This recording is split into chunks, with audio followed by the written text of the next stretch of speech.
Now, The Catalyst, with Christopher Dent.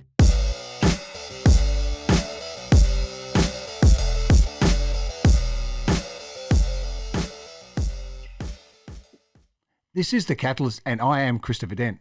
The Catalyst is a podcast which highlights forward-thinking, community-minded people and organisations. Please like and follow us on Facebook at The Catalyst. If you'd like to share some feedback, email us on thecatalyst@outlook.com.au. Today on the show, we have multiple state discus champion, 2018 Under-18 TAC Cup Sandy Dragons captain, Big V representative, VFLW St Kilda player, and now signing with the Hawthorn Football Club in 2020, Jemma Owen. Thank you for joining us, Jemma. Hey, Chrissy, how you going? Thanks for having me. I'm going fantastic today. I'm really happy talking to you today. I've been looking forward to this interview for a while. How have you been keeping busy at the moment during the pandemic? I've still been working, which is quite nice, at my chocolate factory job. So that's been really, really good. And also just going for runs and trying to get out of the house and exercise, which is actually quite nice to get out and go for a nice run and then come home. So, yeah. Oh, terrific. You were born in 2000, Mum and Dad, Kevin and Sharon. Which schools did you attend? So I went to Volstone Primary School, and then I attended Junior Secondary College. Okay. Which sports did you participate in when you were at school? I participated in pretty much any sport that I could get my hands on. I did volleyball, football, soccer, cricket, badminton, squash, heaps of sports. Pretty much all sports that you can think of, I pretty much played. Anything to get out of class, I'm assuming. Yeah, it's pretty much, exactly, yeah. You've actually won multiple state discus championships. How did you get involved in that sport, and explain your journey to the state titles? I started my athletics journey quite early on at Caulfield Athletics, and pretty much have stayed with them all the way through. So I started, I think, under sixes, and I won three. I've won a few state medals through discus. I won a state medal with a broken arm, which was pretty awesome. I've won a few state medals, and I've loved being at Caulfield. And it's just such a great club. I was never really an amazing runner, so I stuck to throws sort of thing, and that was kind of my little forte. And then it just kind of got better and better, and obviously kept going to regionals in the state, and then finally won some state medals. So that was nice. Oh, terrific. Also, you're a fantastic footballer. A bit of a pedigree behind you with the Owen name. When you started Auskick, what can you remember in those early days at Auskick? Pretty much just being the only girl there. I remember there was all my mates with guys. I was pretty much the only girl. So it was a bit daunting at first. But I mean, I've always grown up with footy around me, so that's been quite a big part of my life. So I was never going to not play footy, sort of thing. So it was.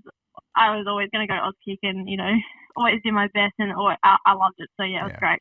That's where your first love came from, I suppose, just kicking a footy around definitely. there. 100%, yeah. You progressed through the ranks in your junior footy. Can you share some of those experiences during I know one of them, I remember making a football banner for you at one stage.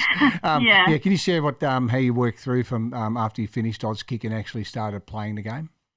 Yeah, of course. So I moved to St Paul's McKinnon, and I played there for a few years. And then they created the first girls team for us, and then after that they couldn't really support the girls team anymore, so I had to move to Hyatt. So I played with Hyatt for a few years after that, and then a lot of my friends that had actually played with for a while moved to St Bede's Mentone. Yes. So I ended up playing with St Bede's for a couple of years and played with it in their back side last year. So that it's kind of progressed, and I had to jump and change. Bit nice, but also a bit hard to leave my friends as well. But it's been good. Yeah, it was probably difficult early stages because the girls' football wasn't as organised back then when you started. I think when you were going Yeah. through like it is today, where you can actually there is a bit more of a pathway. So I think you're you you're left to you had to sort of find your games as opposed to having a pathway at one local club. You're actually when you're a fantastic footballer. Like I said, you got a very good pedigree with the sport. You worked all the way through to TAC Cup, and what was it like being selected for the Sandy Dragons and then actually being named getting the captaincy there? Yeah, it was really awesome actually. I played 4 years at Dragons, and I loved every bit of it. Like we learnt so much, and you just learn so much about yourself as well. Like it's not just a physical game, but also quite mental. Especially getting up as you progress, like especially coming towards like like the top age year sort of thing. It's quite mentally draining. So yeah, I've learned so much, and I've played with such amazing players, and to be obviously given captaincy it was such an honour. Like especially being in the program for 4 years, like, and then being awarded by being captain, like it's just such an honour, and I was so grateful for the opportunity. And yeah, it was amazing, really. Yeah, those sort of things are hard work, and being respected by your peers is fantastic. So, also with that with the captaincy and you gaining momentum in the sport and your name getting out there, and you're playing, you getting better and better and being one of the main players in the team and in the competition. What was it like pulling on the big V for the first time? What was that like? Yeah, it was awesome. I obviously worked really hard to kind of get to that stage. And obviously missing out a few years in a row is quite difficult. And then to finally be able to put on the big V jumper and, have that sort of opportunity to arise, it's really special. And, it kind of just shows that, like, hard work and dedication kind of does pull off in the end. So, yeah, it's a very special moment, to be honest. Yes, no, terrific. We're talking to football superstar Jemma Owen. You did touch on it before. What jobs have you had while you were growing up? So I worked. So after I finished at Caulfield, with like my actually competing, I ended up becoming a coach there. So I coach under sixes. Yep. So they're very cute little kids that I get to work with, and teaching them just kind of the fundamentals of athletics is very exciting. Yeah. I also work at my old school, McKinnon Secondary, doing sport assisting. So that's awesome. That's awesome as well, and really ties in nicely with what I'm doing at uni. And then also I've been working at my job, chocolate. I've been working at a Chocolate Block Chocolate. Yep. Which I've had for 3 years. So that's that sounds like the most awesome. fun. Yeah, it's really cool. When you say to people, "Oh, I work at a chocolate factory," they kind of give you a weird look, like that's like awesome. But like, it's really cool. So I had that for 3 years. So yeah. You probably get more friends that way. Yeah, everyone wants free chocolate. So yeah. So you're at uni at the moment. What are you studying at Deakin? I'm doing a Bachelor of Secondary PE in Health Teaching. Yep. So yeah, that's I really enjoyed that. And I've always known that I wanted to be a teacher ever since I was quite young. So yeah, I love it. Oh, great. You've had many coaches over the journey. What what words of wisdom have stuck with you? Yeah, I've had many coaches over the years, but I think like just hard work and dedication is really like the main ones. And just like never giving up sort of thing. Like even if you're told that you can't sort of thing, you always can. And just like kind of believe in myself sort of thing. Especially going towards the end of like my Dragons and like at the start of like VFL. Just like believing in myself and like hard work and dedication will get you much further than talent and stuff like that. So yeah, absolutely. Who are your mentors that you look up to that you actually you source advice from for work, sport, and life? Do you have anyone there? I have a few actually. So I have like obviously Mum. She's quite a big mentor for me. Also I actually worked.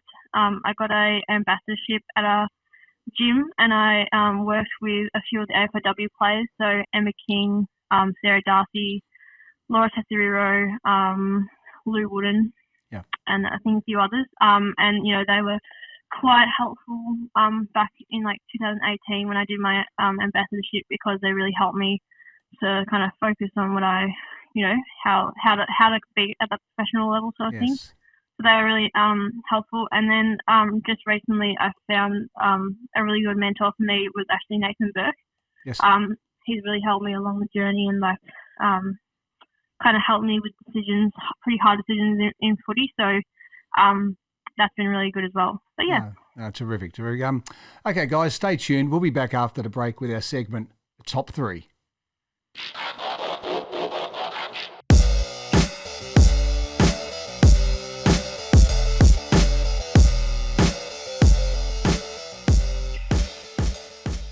Welcome back. We're talking to football superstar Jemma Owen. We're into our segment, the Top 3 Go-To Movies by Jemma Owen. Jemma, your third movie on the list is? I reckon 10 Things I Hate About You, definitely. You like that one? Yes, okay. Yeah. Okay, number 2 on Jemma Owen's Top 3 list is? I'm going to say Gilmore Girls, even though I know it's not a movie, but definitely in my top, it has to be in my top 3. Yeah. No, that's understood, okay. And the number 1 go-to movie from Jemma Owen is? I'm going to have to say I'm loving a bit of Jumanji at the moment. So, yeah, Jumanji 1 and 2 is definitely my top 100%. Absolutely. They've been in my top 10 easy. That's a great movie at the moment. And it's very funny. It's funny. Funny. It's exciting, bit of action, bit of fun. Yeah, very definitely. good. Very good movie. I assume with the challenges of COVID-19 pandemic, what's been the most frustrating and the hardest thing that you've had to actually overcome? I think in regards to my footy, obviously, as you mentioned before, I've just moved over to the Hawks. So, just starting to kind of meet the girls and really kind of get into a rhythm. Obviously, that's kind of been interrupted by COVID. And yeah, it's hard. It's hard also to find the motivation to train by yourself. I've been really lucky that I've had a close mate of mine who plays VFL as well. And we've just been, running together, which is made it a bit easier. But yeah, like transitioning to a new club and then not actually being able to play with my new club, I think that's been quite the most challenging for me personally. But I've still been working and stuff like that. So like for me, that hasn't been a real challenge. So yeah, I think footy side of things has probably been the hardest part. Yeah, just being around the normal groups that you're normally in, because you're such you play a lot of team sports. I think that's the toughest thing. Yeah, exactly. It's been taken away, but I think your health is more important. Yeah, 100%. Yeah. I'm lucky enough. I've known you all your life. I actually I won a premiership at Murrumbeena a while ago with an amazing human being, your dad, Kevin. He was diagnosed with cancer the year you were born. Then sadly in 2010 with a brain tumour. That. What can you remember in those younger days of your footy with your dad? I pretty much just remember him taking me to like a Murrumbeena and Caulfield and all his like glorious coaching days. And just I remember like running out on the oval by myself, just kicking the footy up to myself, like always there, always around the club rooms. Like, that's pretty much what I remember is just going to his footy, like always supporting him and just I remember running around in like little jumpers and stuff like that. I think I'd be tired by then, and I'd had a bit of a kick in the footy on the ground with him. That was that was fantastic. Definitely always force the players to try and keep the ball with me. With your football, when you can, you wear number 36 on your back. Why is that? Because that was Dad's number, so I always try and get the 36. I love the number 36 as well, so but that kind of helps. But definitely always try and get number 36 because obviously kind of feels like he's there with me in a sense. So it's lovely. The way you play, I think he's with you all the time. Trust me. Kevin fought cancer for 13 years. He sadly lost his battle in 2013. What positive experience do you draw from that? I had a really good relationship with my dad. He was such a loving person, and he was very, very funny man. A lot of people knew him for his, quick wit and just like his humor and stuff like that. And I think that's what I think like mum like always says to me, you look like your dad sort of thing, like, because I always like have that quick wit about me and stuff like that. Try and kind of bring that into the family almost sort of thing, like what he does. So I have so many positive memories about my dad, like, always going to work with, I always chose to go to work with him because he was installed like air conditioning and stuff like that. So, climbing up ladders was always what I wanted to do, and going fishing with him at like 5 o'clock in the morning and me catching more fish than him and stuff like that. It was great. So definitely have positive memories about Dad. Yeah, no, it's and talking about Sharon, your mum is an amazing person. What does she mean to you? Oh, mum means like pretty much everything to me. Especially after losing Dad, she's come my rock sort of thing. Yeah. And she's such an amazing person. Like, I don't know how she deals with me most of the time, but no, she's incredible, and she has to go through so much herself, let alone with Dad and stuff like that. So she's such an amazing woman, and love it a bit. So she's good. No, I agree wholeheartedly. With that with cancer and stuff, Relay for Life. Can you explain to the people? Please explain what this is and how yourself and your mum are involved with that. Yeah, of course. So just before Dad passed away, Mum and I really got involved with Relay for Life. So it's pretty much it's kind of like a 24/7 like walk, or you can run. You just keep walking around. We do it at Duncan McKinnon. So all the money that's raised is goes to cancer research, sort of thing. So Mum and I have been involved with that for about 10 years, and we do it through Caulfield Athletics. And we've been able to raise like about $40,000 in the 10 years. Which is amazing. And we we've had kids and dads on sort of thing, which has been amazing. And it's just kind of a nice way to give back to all the people that have helped, like our family sort of thing, in the massive battle that we've had to deal with. But it's definitely an amazing thing, and it's really rewarding as well. Yeah, I'd like to make sure that everyone supports that Relay for Life, and make sure you do give when I'm not sure if you can do that this year with the Relay for Life with the pandemic, but just make sure that when it is on again, please give, because it goes to a great charity, and I just hats off to you guys just working so hard for 10 years. $40,000, that's an amazing effort. So we're talking to football superstar Jemma Owen. Injuries, have you had many over the journey so far? No, luckily, touch wood, but no, luckily I've had pretty much no injuries. As far. I've had a few concussions, which haven't helped. No. But besides that, I've had like a bit of a foot injury last year. But pretty much that's about it, really. I've been quite lucky. That's a good thing. Considering how long I've played footy for. Yep. So it's been good. Stay away from them. I think the collisions, that's when you get the injuries, so stick away from those. Yeah, definitely. At the start of 2018, you're selected to play VFLW for St Kilda Football Club. Talk us through that. That was really exciting. I got approached by, we actually played a practice match, me and another girl. We played a practice match for them, and obviously they liked what they saw, sort of thing.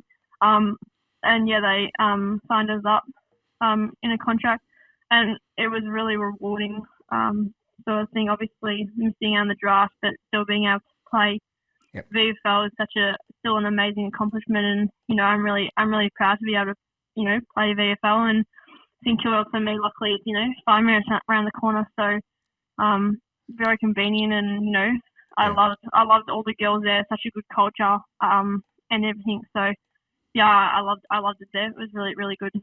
Terrific. 2020 saw you move, after 2018 being at St Kilda for a couple of years. 2020 saw you move to the Hawthorn Football Club. How has that changed prior to COVID-19? Did you get assimilated into the club at all, or not? So I actually was then training with Hawks and St Kilda in the pre-season. and Hawks approached me, and I think that they seemed really keen and stuff like that. So yeah, I had to kind of make the hard decision to move, and obviously, like my two best mates are at St Kilda, and I have a lot of friends, and I really love everything about St Kilda. But for my personal sake, I think I needed the change and just needed to, mix it up a little bit, Yep. especially for my football. Yep. So yeah, started to make the move to Hawthorn late last year. So yeah, very exciting. I really enjoy what I've experienced at the Hawks so far. So yeah, it's been really good. Yes, yeah. We're talking to football superstar Jemma Owen. Now for our segment, 5 questions, 1 word. So I'll give you 5 questions. If you can give us a 1-word answer, you can give us 2 words. It's okay. So Okay, we'll try and stick with 1 word, but it's all good. Okay, number 1. The first question is, what's your favourite food? Cucumber. Actually, Okay. Yes. can I change it? Yep. Oak, like a chocolate oak. Yeah. Oak, chocolate. Okay. What's your worst household chore?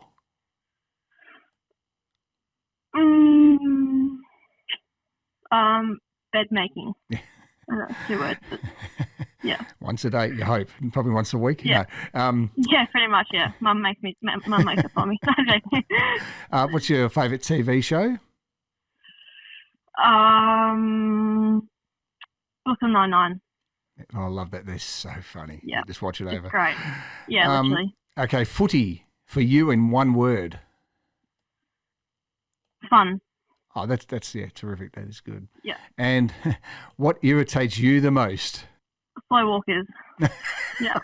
I know that's been a lot. I think it's a bit of a three theme. people have said that in this interview, but it's the most irritating thing. It's a bit of a It's so theme. frustrating. Yeah, 100%. And we'll put a dash in the middle of that, so it's a 1 word. Yeah, thank you. Okay. So in 2019, you're actually invited. I'm part of the Rotary Club, and Rotary Club invited you to speak in an event at International Women's Day. How did you find that? Yeah, that was actually it was a really cool experience actually. So yeah, they invited us. There was about 5 panel members.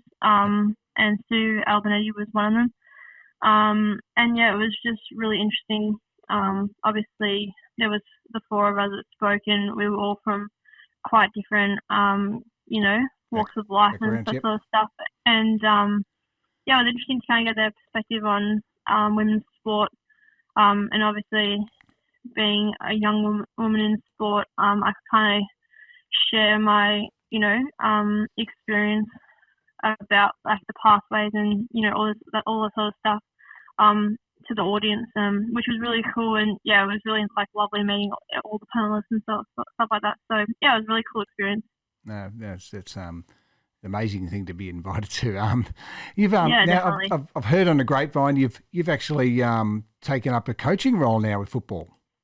Yeah, I have. Yeah, just recently. Yeah, I have. So you can start pulling your hair out. Yeah, exactly. Yeah, just it's also just a nice thing just to have. Yep. If it doesn't work out, sort of thing, I can fall back into coaching, which would be quite nice. So yeah. who are you coaching? Where's this role at? So I am coaching actually at San Diego Dragons, so where I played footy for TAC or now NAB League. Yep. But yeah, I coach there, which has been really rewarding, honestly. So because like obviously I played there, and then to come back and to coach and kind of give back, it's been amazing. And yeah, I've loved every bit of it. The girls, because I went in my last year, a lot of the girls had just come in as 15-year-olds. Yes. And now they're all top ages, and I'm their coach sort of thing. So it's really awesome because I have a good bond with them because like I've played with them before.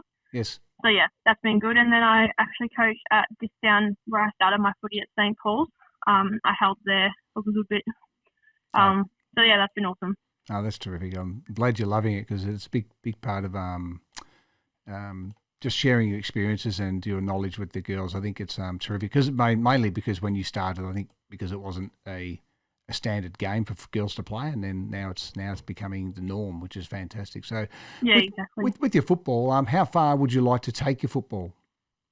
Obviously, I would love to play at AFLW. That is the, it's always been the goal. sort of thing. But yeah, obviously, I'm willing to work really hard to get to that point as well. So yeah, that's probably the end goal. Yeah. But yeah. No, we wish you well with that.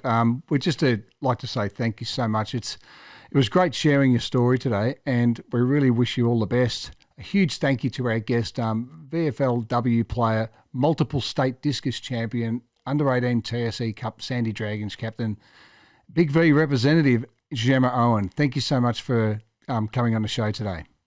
Yeah, thanks, Chrissy. Thanks for having me. I really appreciate it. This is The Catalyst, and I am Christopher Dent. The Catalyst is a podcast which highlights forward-thinking, community-minded people and organisations. Please like us on Facebook at The Catalyst. If you'd like to share some feedback, please email us on thecatalyst@outlook.com.au.